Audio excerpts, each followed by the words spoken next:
In Billings, I'm Braden Kane. Coming up, highlights from the final game between the Idaho Falls Chuckers and the Billings Mustangs. I'm Jeremy Schnell at Bengals practice. They face Butte tomorrow. We'll talk to one of the defensive players and coach coming up.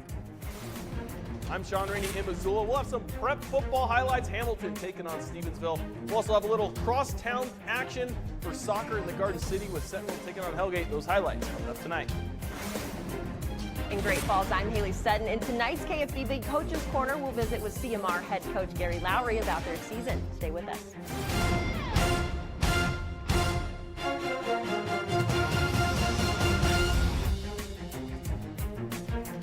Welcome to SWX tonight. For the final time in 2019, we lead off the show by talking some Pioneer League baseball. With the weather finally cooperating, the twice-delayed North Division playoff series was played this afternoon between Billings and Idaho Falls. Winner of this one moving on to face Ogden for the Pioneer League Championship. Sun was out for Game 3 after the rain the past 2 days. 2-1 Chuckers in the top of the third. Billings designated hitter James Free launches the ball over the right field fence. Tie game. Jose Marquez at the plate for Idaho Falls. Alec Bird's pitch gets past the catcher. Isaiah Henry crosses the plate. Idaho Falls takes a 3-2 lead. Mustangs tie things back up in the top of the sixth. Leo Seminati drills the pitch over the left field fence. That one's gone. Chuckers All-Star Clay Dungans. Biggest moment in a Chuckers uniform was this one right here, as he also knocks this one out of the park. Dungans turns on the inside pitch for a 3-run home run to right field. Chuckers go on to win the North Division crown 6-4. They play Ogden in the Pioneer League Championship tomorrow at Melaleuca Field. First pitch is scheduled for 7:15 p.m. So baseball season in Montana has officially come to a close, but football season is just getting warmed up, and tonight we started week 3 of high school football a little early. Let's go over to Missoula for some highlights. Thanks, Brayden. That's right. Thursday night football, not just for the NFC South tonight, but also for the Bitterroot Valley, as we had rivals clash in Stevensville this evening.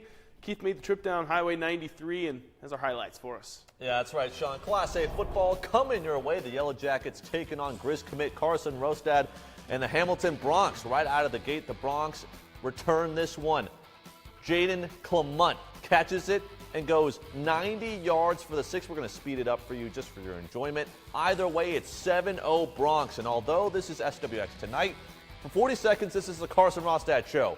Steve IQB drops back, and Rostad with the big interception, 18-yard return, and the Bronx with the ball. And then literally on the very next play from scrimmage, Rostad deep downtown, bang.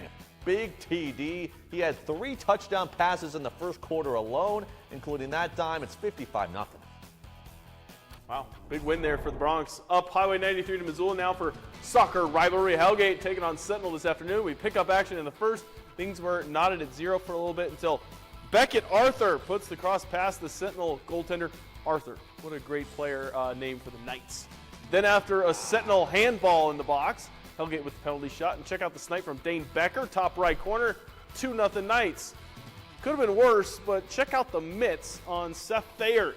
Great save on this ball that would later go out of bounds. Kept it at 2-0 Hellgate, trying to keep it close for his team to come back. And the Spartans would get on the board to start the second half. Cole Reimer with the great ball, but it wouldn't be enough. The Hellgate Knights win 2-1.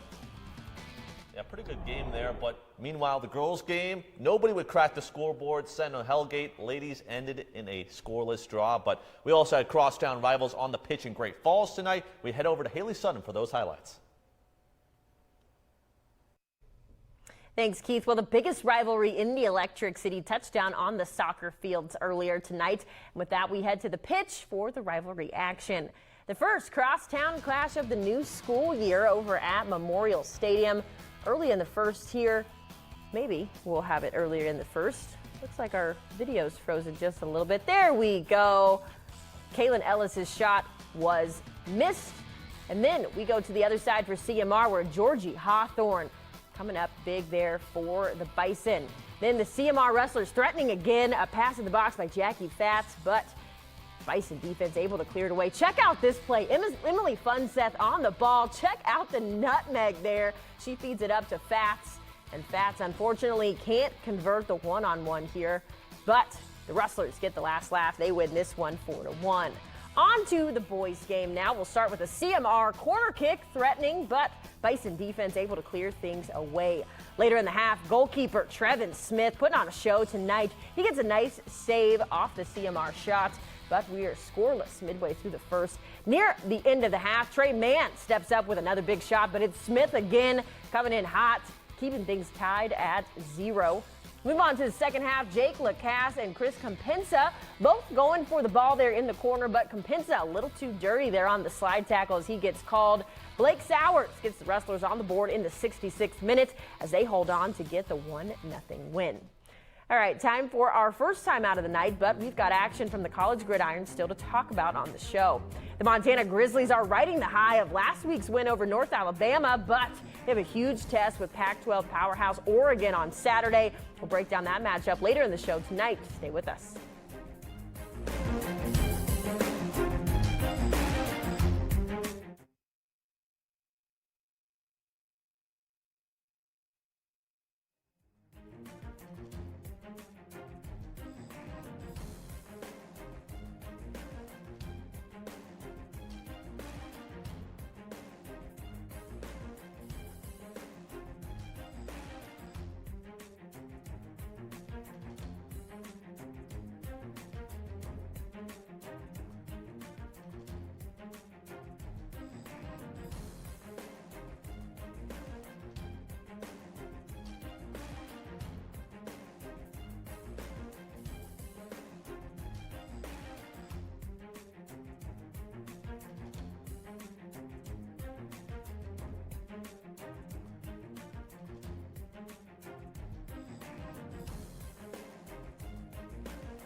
Welcome back to the show. Rocky Mountain College goes after its third straight win to begin the season Saturday in Helena when the Bears face Carroll College at Nelson Stadium. A lot to like about Rocky early in the season, especially on offense, where Drew Korf came up with a 5-touchdown effort against MSU Northern last week in relief for starter Nate Dick. One area of concern for head coach Chris Stutzreim has been the number of penalties and personal fouls, especially in last week's game. Bears flagged 12 times for 137 yards. Something they hope to clean up before Saturday's game with the Saints. You know, it's really just about what we can control, you know, and being smart after the play, not having penalties, pre-snap, post-snap penalties. And, you know, the ones playing hard are always going to happen, pass interference, holding, stuff like that. But really the ones that we can control are the ones before the whistle and after the whistle. We've got to cut those out, and we will. Should be a good one on Saturday as the Battling Bears look to go 2-0 in conference play. Now to high school football, where the top-ranked Golden Bears have a date with Skyview tomorrow night at Dallas Stadium. West with 2 impressive wins to start the season, rolling up 48 points against Kalispell Flathead last week in a rematch of last year's state championship game. The Josh Erbacher to Connor Ryan connection has been productive, to say the least. The two hooked up for 3 touchdowns in the win over the Braves. That should not surprise anyone. These guys have been playing catch since grade school, and the chemistry on the field has been obvious this fall. Obviously, so far we've had a great connection over the summer. Things have been working out really well between us, and we've had a lot of opportunities to throw together, obviously. And we've been friends since we were, you know, in elementary school, so it's been really cool to come out and start like this with him. And the Golden Bears will be looking for that duo to shine Friday night when they face the winless Falcons at Dallas Stadium. For more high school football previews tonight from the Class AA ranks, let's check in on the Capital City teams. Haley Sutton has the latest. That's right, Braden. You said it. We'll head on over to Helena to check in on the two teams before their big matchups tomorrow night. For the Bengals, they take on number 2 ranked Butte in a battle that Coach Evans says should be a fun one to watch. He says that this team should have no problem getting up for this one, and that he believes, besides Capital, Butte is their biggest rival. Butte Helena, that should be a natural rivalry, that right there. Of course we have Capital here in town, but Butte Helena is so close. It's the closest 2 schools in a AA to each other, and I want to start building some kind of thought process that when we drive over that pass and we're going through that canyon, that number one, they know where they're entering and we know where we're going. The main thing we're working on this week was pass rushing. Really got to get our pass rush down. If not, that quarterback's gonna be running all over us. As for their crosstown rivals, the Capital Bruins also have a tough matchup this week as they host Glacier. The team is focused on getting their conference schedule started off with a victory, and head coach Kyle Mihelish says they are focused on containing the high-flying offense that the Wolfpack brings. We got a very good Glacier team coming to town. They're very fast on the perimeter. They have Drew Deck, he's a receiver. He's going to be going to the Grizzlies. He's committed there. And then they have 2 other receivers that are, rather good. And then the quarterback can sling the ball around. And they have a sophomore running back, but he's 200 pounds. He can run the ball. He's physical, and they're big up front offensively. We got home field advantage, which is nice. We're going to bring it to them. We're going to go hard. We got a lot to work on. All right, time for a quick timeout, but after the break, we'll keep the high school football talk rolling. CMR head coach Gary Lowry joins us in the studio to talk Rustler football. Stay with us. You're watching SWX Tonight.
Hey everybody, welcome back to SWX Tonight. In today's KFBB Coaches Corner, I am joined by CMR head coach Gary Lowry. Coach, how you doing today? Good. Thanks for having me, Haley. Awesome. So I know we're 2 weeks into the football season. Kind of talk about, I know we visited a few weeks ago. How do you think your team has done so far?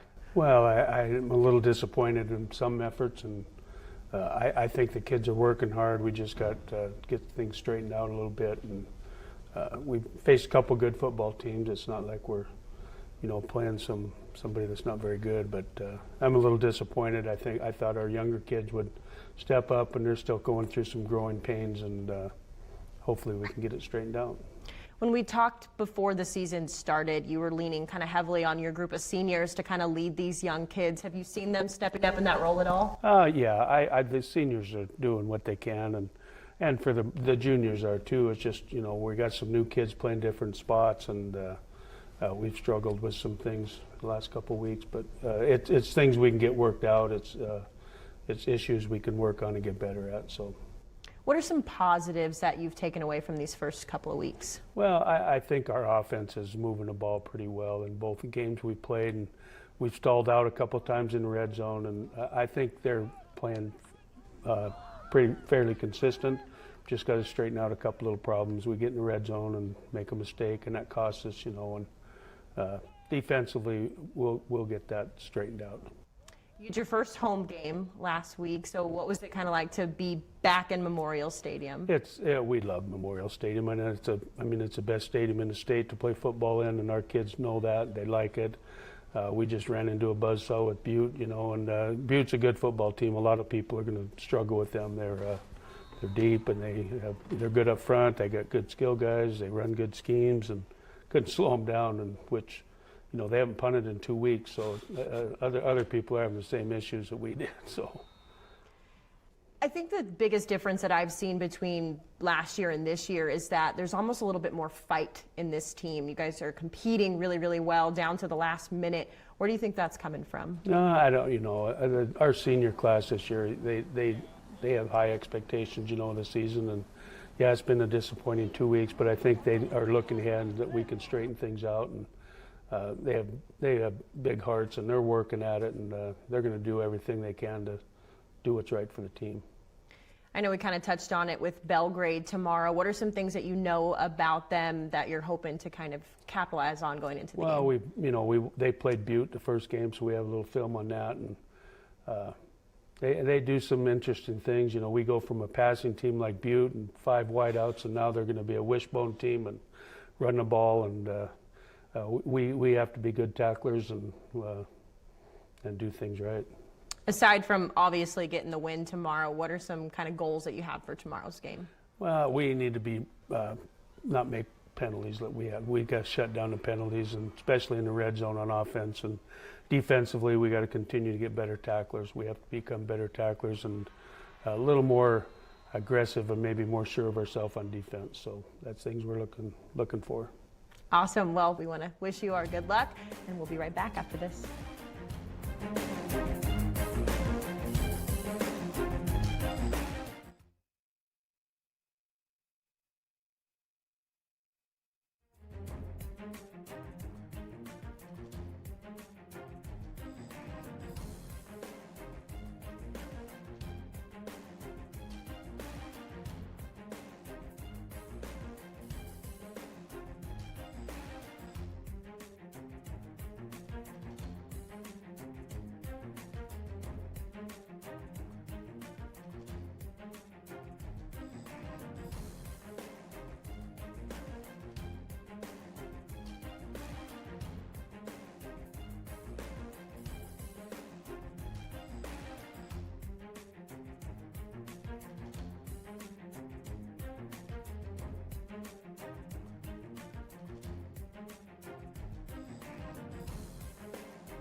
Welcome, folks, back into SWX tonight, everyone. And Sean Rainey, he's a little bit sick right now. He's got the fever. He's got some Grizz football fever, and the only prescription, a little 3 and out. You ready for this? Yeah, let's do it.